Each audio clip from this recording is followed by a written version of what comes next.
ఎక్కడ కళాకారులు గౌరవించబడతారో సన్మానించబడతారో ఆ రాజ్యం సుభిక్షంగా ఉంటుంది, చల్లగా ఉంటుంది అన్నది మన పెద్దలు చెప్పిన మాట.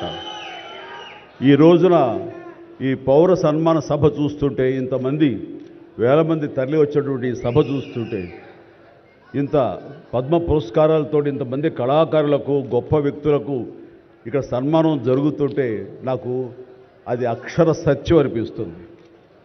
అలాగా అది గుర్తుకొచ్చేలాగా ఉన్నటువంటి ఈనాటి ఈ సభ తెలంగాణ రాష్ట్ర ప్రభుత్వం పద్మ అవార్డు గ్రహీతలకు ఇలా గౌరవిస్తున్న ఈ సభలో ముఖ్య అతిథిగా విచ్చేసినటువంటి మా మిత్రులు గౌరవనీయులు శ్రీ రేవంత్ రెడ్డి గారికి, మరొక సోదర సమానులు ఉప ముఖ్యమంత్రి బట్టి విక్రమార్క గారికి, ఈనాటి ఈ సభాధ్యక్షులు జూపల్లి కృష్ణారావు గారికి, మా సినిమాటోగ్రఫీ మినిస్టర్ కోమటిరెడ్డి వెంకటరెడ్డి గారికి, మరొక మిత్రులు మంత్రివర్యులు పొంగులేటి సుధాకర్ గారికి, శ్రీనివాస్ గారికి, ఇక ఇతర పెద్దలకు, అలాగే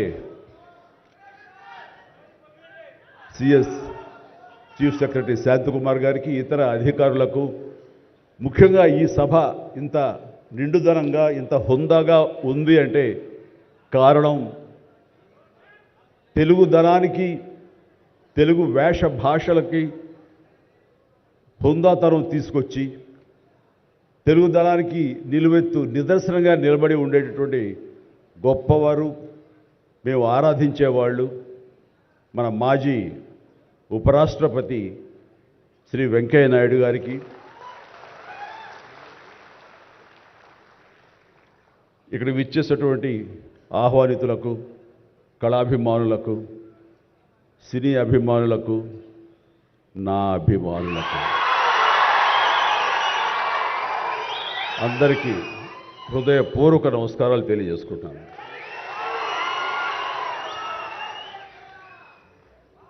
నాకు నిజంగా మా ఇంట్లో అడిగారు, పద్మ విభూషణ్ అవార్డు అనౌన్స్ చేయగానే చాలా ఆనందంగా, ఎంత ఆనందపడుతున్నారు ఏంటంటే, నిజంగా పద్మభూషణ్ అవార్డు వచ్చినప్పుడు నాకు ఉన్న ఆనందం అంతా ఇంత కాదు. కానీ ఇన్నేళ్ల తర్వాత ఇప్పుడు ఈ పద్మ విభూషణ్ అవార్డు వచ్చినప్పుడు నిజంగా అంత ఉత్సాహం లేదు. ఏదో వచ్చింది, సంతోషం, గౌరవంగా స్వీకరించాలి, ఎంత ప్రజాభిమానం అని అనుకుంటూ ఉన్నాను. కానీ ఆ తర్వాత తరలి వచ్చేటువంటి వివిధ ప్రాంతాల నుంచి మనుషులు కానివ్వండి, వ్యక్తులు, అభిమానులు, సినిమా పరిశ్రమ నుంచి కానివ్వండి, రకరకాల అసోసియేషన్స్ కానివ్వండి, అలా ఎంతోమంది రాజకీయ ప్రబుద్ధులు కానివ్వండి, అందరూ గత వారం రోజులుగా ఎడతెరిపి లేకుండా వాళ్ళు ప్రశంసలు కురిపిస్తున్నారంటే ఆ ఆనందం ద్విగుణీకృతమైంది. ఎంతో ఉద్వేగానికి, ఎంతో ఇదిగా అయ్యింది. అవార్డు ఇవ్వని అభిమానం, అవార్డు ఇవ్వని ఉత్సాహం, ప్రోత్సాహం మీ కరతాళ ధ్వనుల ద్వారా, మీ ప్రశంసల ద్వారా ప్రతి ఒక్కళ్ళు మనసారా ఆశీర్వదిస్తుంటే చాలు, ఈ జన్మ, ఇది పూర్వజన్మ సుకృతం, ఎప్పుడో చేసుకున్న పుణ్యఫలం, మా అమ్మానాన్నలు వాళ్ళకి జన్మించేందుకు వాళ్ళు చేసిన పుణ్యఫలం నాకు ఈ విధంగా సంక్రమించిందంటూ నేను నిజంగా మనసు స్పందించి అలా భావిస్తాను. అదే మీ ముందు ఉంచుతున్నాను. ఇక నాకు తెలిసి ప్రప్రథమంగా అవార్డులు అనౌన్స్ చేసిన వెంటనే ఒక ప్రభుత్వం స్పందించి వారికి ఈ రకంగా సన్మానం చెయ్యాలి అనే భావం రావటం అన్నది బహుశా ఎప్పుడు జరగలేదు. ఇదే మొట్టమొదటిసారి జరిగింది. దానికి ప్రధానమైన కారణం యువకులు, డైనమిక్ లీడర్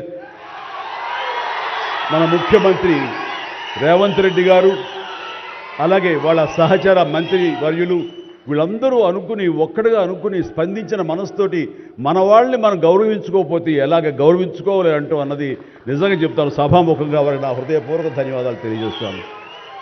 అంటే సన్మానాలకి ఇక్కడ నేనున్న కానీ మన వెంకయ్యనాయుడు గారు కానీ ఇతర పద్మ అవార్డీస్ కానీ ఎవరు కొత్త ఏం కాదు, వాళ్ళు రకరకాలుగా విధాలుగా వాళ్ళు సన్మానించబడుతూ ఉంటారు. కానీ సరిగ్గా ఇలాంటి సమయంలో ప్రభుత్వం ముందుకు రావడం అన్నది వారు ఈ కళాకారులకి కళలకి వారు ఇస్తున్న ప్రాముఖ్యతకి నిజంగా మనస్సు స్పందించి నేను నా అభినందనలు తెలియజేస్తున్నాను. ఇందులో భాగంగా నిన్న మొన్న ముఖ్యమంత్రి గారు అనౌన్స్ చేశారు, ఇక్కడ నంది అవార్డ్స్ అనేవి ఒకప్పుడు ఇస్తూ వచ్చాము. నంది అవార్డ్స్ అనేది తర్వాత అదేదో గత చరిత్రలాగా అయిపోయి మాకు అందరికీ చిన్న డిసప్పాయింట్మెంట్ ఉంది అటు ఇరు రాష్ట్రాల్లో కూడా. అరే కళాకారులు ఇంత నెగ్లెక్ట్ చేస్తున్నారు, ఇంత నిర్లక్ష్యపరుస్తున్నారు, ఎందుకు ఉత్సాహపరచట్లేదు? అది పెద్ద గొప్ప విషయం కూడా కాదు అది. అండ్ అది ఇస్తే కనుక చాలామంది చాలా ఉత్సాహం ఉంటుంది, ఆ ప్రోత్సాహంతో మరింత ముందుకెళ్తారు. తద్వారా ఎన్నో సినిమాలు కానీ నాటకరంగం కానీ ఇవన్నీ అభివృద్ధి చెందుతాయి. తద్వారా ఎంతోమందికి ఎంప్లాయ్మెంట్ కానివ్వండి, ఎంతోమంది ప్రోత్సాహన కళాకారులు ఇంకొంచెం రావడం కానివ్వండి. ఆ రకంగా ఈ రోజును చూస్తే కనుక మన సినిమాలు ప్రపంచవ్యాప్తంగా ముందుకెళ్తున్నాయంటే అలాంటి ప్రోత్సాహం అలాంటి ఉత్సాహం ఉండబట్టే. సో ప్రభుత్వ పరంగా కూడా అలాంటివి ఉంటే కనుక ఇది మరింత ముందుకెళ్ళడానికి అవకాశం ఉంది. అది గుర్తెరిగి ఈ రోజున ఆ అవార్డులు మళ్ళీ మనం రెజ్యూమ్ చేస్తాం, మళ్ళీ తిరిగి మళ్ళీ ఇస్తామని ఆ నిర్ణయం తీసుకోవటం, దానికి పేరు ప్రజాగాయకుడు. జీవితం అంతా కూడా రెవల్యూషనరీగా మార్పు తీసుకురావాలని ప్రయత్నించే నిరంతర శ్రామిక కళాకారుడు శ్రీ గద్దర్ గారు. గద్దర్ గారి పేరున అవార్డులు ఇవ్వటం అన్నది ఎంతో సముచితం, ఎంతో ఆనందం, ఎంతో ముదాహం. అలాంటి నిర్ణయం తీసుకున్నటువంటి మా ముఖ్యమంత్రి రేవంత్ రెడ్డి గారికి వారి సహచర్యులకి నేను మనస్ఫూర్తిగా నా హృదయ ధన్యవాదాలు ఈ సభాముఖంగా తెలియజేస్తున్నాను.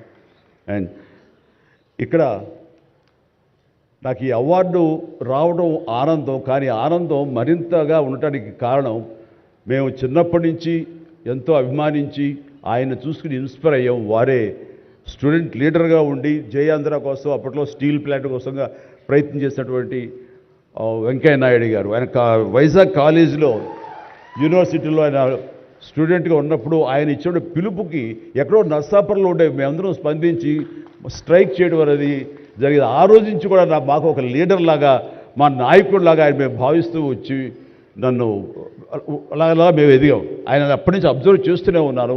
ఆయన వాగ్ధాటికి నేను పెద్ద ఫ్యాన్ని. ఆయన మాట్లాడే మాటలు అలాగా నోరు వెళ్ళగట్టి చూస్తుంటాను. ఇప్పుడు కూడా అదే ఎదురు చూస్తాను. ఆయన ఎంత ఓపికగా మాట్లాడతారో తెలియదు, కానీ డెఫినెట్గా అలరిస్తారంటూ ఎలాంటి సందేహం లేదు. సో ఆ రోజు నుంచి ఈ రోజు వరకు కూడాను ఆయన రాజకీయంగా ఒక హుందాతనంతో రియల్ స్టేట్స్మెన్ ఇన్ పాలిటిక్స్ అన్నది ఆయన నిర్మాణాత్మకంగా అలా ముందుకెళ్తూ ఈ రోజున అత్యున్నతమైన పొజిషన్ మాజీ ఉపరాష్ట్రపతిగా ఆయన నిర్వహించి తన బాధ్యతలు చేశారు. కానీ ఆయన ఎప్పుడూ మదనపడుతుంటారు. నాతో కూడా ఆయన షేర్ చేసుకున్నారు. రాజకీయాలు రాను ఇలాగా దుర్భాషలతోటి వ్యక్తిగత విమర్శలతోటి ఇలా దిగజారిపోతున్నాయి చిరంజీవి గారు. ఇది కాదు, ఇది ఆ హుందాతనం ఉండాలి. ఉండి కూడా ఎన్ని సాధించాం మేము.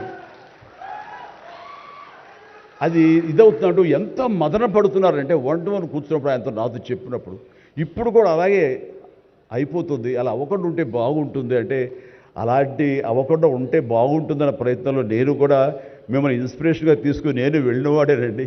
కానీ ఆ ధాటికి ఆ మాటలకి మాట అనటం ఇది నా వల్ల కాదు, మీలాగనే. కాబట్టి నేటి రాజకీయాల్లో మనం అన్ఫిట్ అంటారా, లేకపోతే మనలాంటి వాళ్ళు ఇలాగా ఎగైన్ ప్రతిసారి ప్రతి చోటని చెబుతూ ఉంటే ప్రజలు వాళ్ళు మోటివేట్ అయ్యి అలా దుర్భాషలాడి రాజకీయంగా వ్యక్తిగతంగా విమర్శ చేసే వాళ్ళని కానీ తిప్పి కొట్టగలిగితే ఖచ్చితంగా మీరనుకున్నది నేను అనుకున్నది జరిగి తీరుతుందండి. ఒక వాజ్పేయి గారు ఆ రోజుల్లో స్టేట్స్మెన్ అంటారు. ఆయనలాగా మళ్ళీ అంత హుందాతనం మళ్ళీ మనం ఈ రోజున మనం వెంకయ్యనాయుడు గారిలో చూస్తున్నాం. అయితే ఆయన రాజకీయంగా కొంచెం విశ్రమించారు కాబట్టి ఈ రోజున ప్రజలే ఆలోచించుకోవాలి. అలాగా నోరు జారే వాళ్ళని దుర్భాషలాడుతూ వ్యక్తిగత విమర్శలు చేసేవాళ్ళని తిప్పికొట్టే విధంగా నిర్ణయించే శక్తి మీకే ఉన్నది, మీరే నిర్ణయించుకోవాలని చెప్తున్నారు.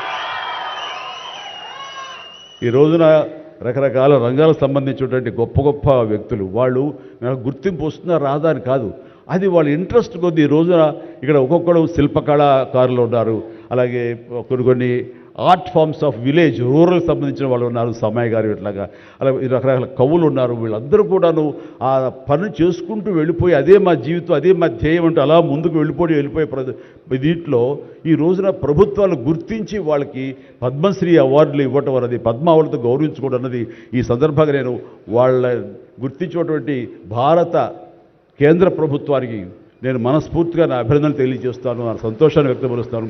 దీనికి మరీ ముఖ్యంగా మన ప్రియతమ నరేంద్ర మోడీ గారు ప్రధానమంత్రి, ఆయన దీన్ని గుర్తించి అలాగా ఇవ్వడం జరిగింది. ఇక్కడ ఒక విషయం చెప్పొచ్చో చెప్పకూడదో తెలియదు, కానీ ఒక విషయం చెప్తాను. మధ్యాహ్నం నాకు అవార్డు మీకు ఇవ్వాలనుకుంటున్నాము, మీకు మీ కన్ఫర్మేషన్ కానీ మీ యొక్క ఆమోదం మాకు తెలియాలంటూ హోమ్ డిపార్ట్మెంట్ నుంచి ఫోన్ వచ్చినప్పుడు ఒక షాకు లోన్ అయ్యాను. అప్పటికి ముందు నుంచి స్పెక్యులేషన్స్ ఉన్నాయి, కానీ నాకు ఇవన్నీ కూడా వస్తాయి లేవో అనే దాని మీద ఎప్పుడో మీమాంస ఉండేది నాకు. వాళ్ళు చెప్పగానే సంతోషించాను. సో ఈవినింగ్ ఎన్నింటికి వస్తుందని వాళ్ళు 6-7 o'clock వస్తుంటే అప్పటి నుంచి అలా టీవీలు ముందు కూర్చున్నాను.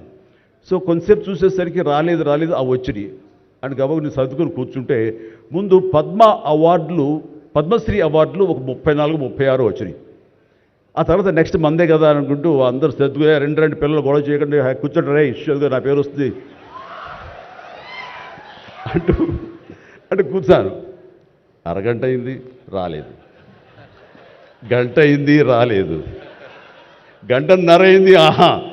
ఓరి బాబోయ్ ఏంటిది, ఏదైనా తిరిగి ఏమైనా మారుస్తారా, మనకి వచ్చే అవకాశం లేదని చిన్న మీమాంసలో ఉన్నారు. ఆ తర్వాత వచ్చిందనుకోండి. ఆ తర్వాత ఇదే డౌట్ నేను మన వెంకయ్యనాయుడు గారి ఇంటికి నేను ఆయన గౌరవంగా ఆయన సన్మానించుకున్నప్పుడు ఆయన ముందు చెబితే ఇదంతా కూడా నరేంద్ర మోడీ గారు ఒక ఆలోచన అండి. పద్మశ్రీ అవార్డులు చాలా బడుగు బలహీన వర్గాలకు సంబంధించినటువంటి చిన్న స్థాయి కళాకారులకు వచ్చింది. ఒకేసారి వెంకయ్యనాయుడు గారి పేరు, చిరంజీవి పేరు, పద్మ సుబ్రహ్మణ్యం పేరు, వైజయంతిమాల బాలి పేరు వస్తే కనుక అది సుస్పష్ట, అది ప్రముఖంగా వేసేస్తారు. అలా వేసినప్పుడు వీళ్ళ గురించి ఎవరు చెప్పుకుంటారు? కాబట్టి వీళ్ళ గురించి చెప్పుకోవాలి అంటే గంటన్నర టైం మధ్యలో గ్యాప్ ఇవ్వండి. గంటన్నర వరకు వాళ్ళ గురించి చర్చ జరుగుతుంది. వాళ్ళు ఎవరు అంటారు, ఇక్కడ సమ్మయ్య ఎవరు, ఆచార్య గారు ఎవరు, ఇలా పేర్లని చెప్పుకుంటూ వాళ్ళ గురించి ఆలోచిస్తారు, చర్చించుకుంటారు. వాళ్ళకి గుర్తింపు వస్తుంది. అది రిజిస్టర్ అయిన తర్వాత దెన్ చిరంజీవి వెంకయ్యనాయుడు గారు ఏంటప్పుడు ఇష్టం అన్నారు.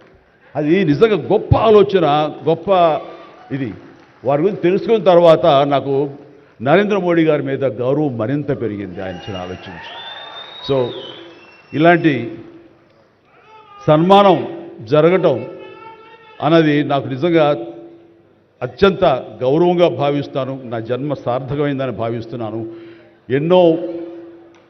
ఎన్నో కార్యక్రమాలు చేశాను. ఇది సినిమాల్లో రాణించినా కూడా సినిమాల్లో ఎంతో ప్రప్రథమ స్థానంలో ఎన్నో సంవత్సరాలు దశాబ్దాలుగా ఉండటమే కాకుండా ఆర్టిస్ట్కి సామాజిక బాధ్యత, సామాజికటువంటి సేవ చెయ్యాలి. అది నేను అనుకోను కాదు, ఏమీ కాదు, నాకు అనిపించి నా అభిమానులు అందరూ కలిపి వాళ్ళు ఎంతసేపటికి సినిమా థియేటర్లకో వాల్ పోస్టర్లకో పాలాభిషేకాలకో వీటి కొట్టుకోవడాలు వీటికి ఉండేటటువంటి కల్చర్ని మనం మార్చాలి అనే ఉద్దేశంతో వీళ్ళందరూ శక్తివంతులు. ఇలాంటి శక్తిని అన్గైడెడ్ మిస్సైల్లా ఉండకుండా దీని అన్నింటి ఛానలైజ్ చేస్తే కనుక వీళ్ళ చేత సత్కార్యాలు మనం చేయించుకోవచ్చు అనే భావం నాకు లేట్ 90s వచ్చింది. అందులో భాగంగా ఆ రోజున బ్లడ్ దొరకక ఎంతోమంది మరణిస్తున్నారని తెలిసిన తర్వాత ఇంతమంది ప్రజానీకం ఉండి కేవలం బ్లడ్ అనేది హాస్పిటల్లోనో లేకపోతే ఫార్మస్యూటికల్స్లోనో దొరకదు మనకి. అది మనిషి ఇంకో మనిషికి ఇస్తేనే దొరుకుతుంది. అలాంటిది మనుషుల్లో ఇన్స్పైర్ చేయక వాళ్ళు స్పందింపచేసే విధంగా ఎవరు ముందుకు రాక జరుగుతుంది. కాబట్టి నేను ఎందుకు చేయకూడదు? నా అభిమానులు అనేవాళ్ళు ఎస్ ప్రాణం ఇస్తామంటారు. ప్రాణం వద్దు,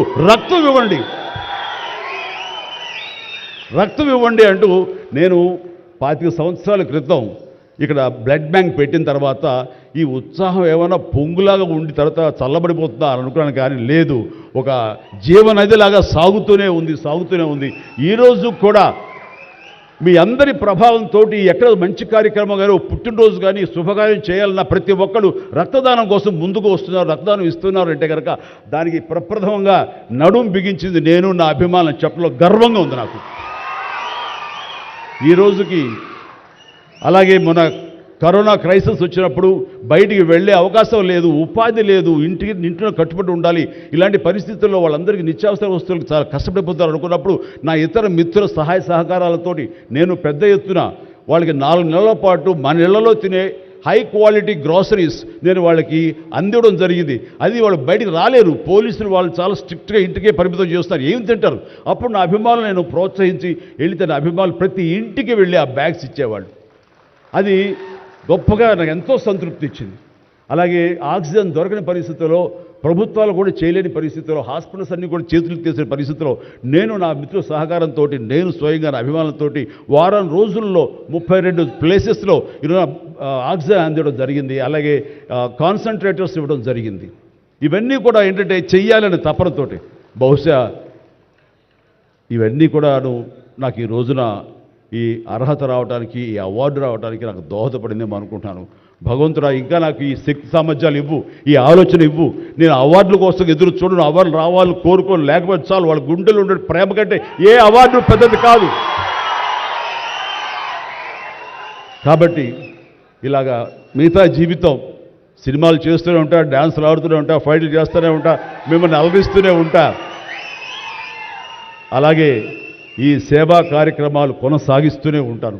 ఇది మీకు చెబుతూ ఈ అవకాశం ఇచ్చినటువంటి తెలంగాణ రాష్ట్ర ప్రభుత్వానికి, మరీ ముఖ్యంగా మా ముఖ్యమంత్రి గారికి, మా ఉప ముఖ్యమంత్రి భట్టి గారికి, అలాగే మా సినిమాటోగ్రఫీ మినిస్టర్ గారికి, మిగతా ఇతర మినిస్టర్స్ అందరికీ నా హృదయపూర్వక ధన్యవాదాలు తెలియజేస్తూ థ్యాంక్ యూ సో మచ్. జై హింద్.